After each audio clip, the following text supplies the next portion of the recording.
Hello friend, welcome to my channel. আমি doctor Chandrakant. তো আজকে আপনাদের মানসিক চাপ কমানোর জন্য বা মেন্টাল প্রেশার কমানোর জন্য বা মেন্টাল ব্যালেন্স রাখার জন্য কোন কোন এক্সারসাইজ করা উচিত, তাহলে আপনাদের মানসিক চাপ কমবে এবং মেন্টাল ব্যালেন্স ঠিক থাকবে, আজকে সে বিষয়ে আলোচনা করবো। চ্যানেল নতুন, চ্যানেল সাবস্ক্রাইব করবেন। চলুন শুরু করা যাক। তো প্রথমে যে এক্সারসাইজটা করবেন সেটা হচ্ছে এক পায়ে দাঁড়ানো, অর্থাৎ স্থিতিশীলতা এবং কোর মাসেলের যে স্ট্রেংথেনিংয়ের জন্য কমপক্ষে 30 সেকেন্ড এক পায়ে দাঁড়াতে হবে। এছাড়াও দাঁড়ানো বা হাঁটার সময় একটি পা সামনে আরেকটি পা রাখুন, প্যারালালি একটি পায়ের সামনে আরেকটি পা রাখুন। প্রয়োজনে সমর্থের জন্য দেওয়াল ব্যবহার করতে পারেন, দেওয়াল ধরতে পারেন। দাঁড়িয়ে মাথা এদিক ওদিক ঘোরান, ওপর নিচে তাকান।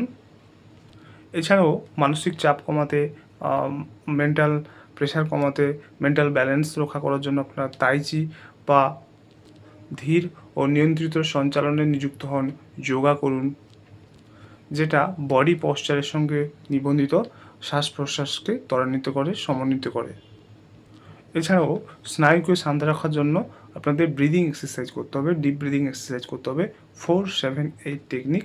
4 সেকেন্ড ধরে শ্বাস নেবেন এবং 7 সেকেন্ড ধরে ভেতরে শ্বাস ধরে রাখবেন এবং 8 সেকেন্ড ধরে আস্তে আস্তে করে শ্বাসটা বার করবেন, এক্সেল করবেন। তো 4-7-8 এই ব্রিদিং টেকনিকে আপনাদের শ্বাস প্রশ্বাসের ব্যায়াম করতে হবে। এছাড়াও দেহ পর্যবেক্ষণ ধ্যান, অর্থাৎ শুয়ে পড়ুন এবং মাথা থেকে পা অবধি প্রত্যেকটা অংশ মনোযোগ কেন্দ্রীভূত করুন। এছাড়াও মনোযোগ স্থির রাখার ব্যায়াম আপনারা করতে পারেন, যেমন আইবল মুভমেন্ট, অর্থাৎ কিছুক্ষণ ওপরের দিকে তাকান, তারপর সামনে কোনো বস্তুকে দেখুন, তারপর মেঝেতে কোনো বস্তুকে দেখুন। এইভাবে আইবলের মুভমেন্ট করতে হবে। এটা মনোযোগ স্থির রাখার ব্যায়াম। সব থেকে ভালো বেনিফিট পাওয়ার জন্য ব্যায়ামগুলি প্রতিদিন করুন বা কমপক্ষে সপ্তাহে 2 থেকে 5 বার করুন। নতুন ভারসাম্য রক্ষা করার ব্যায়াম করার সময় একটা চেয়ার ব্যবহার করুন অথবা দেওয়ালের কাছে গিয়ে করুন। এছাড়াও মনোযোগ ঠিক রাখার জন্য, মেন্টাল প্রেশার কমানোর জন্য, মেন্টাল ব্যালেন্স রাখার জন্য মেডিটেশন করুন, খুবই গুরুত্বপূর্ণ।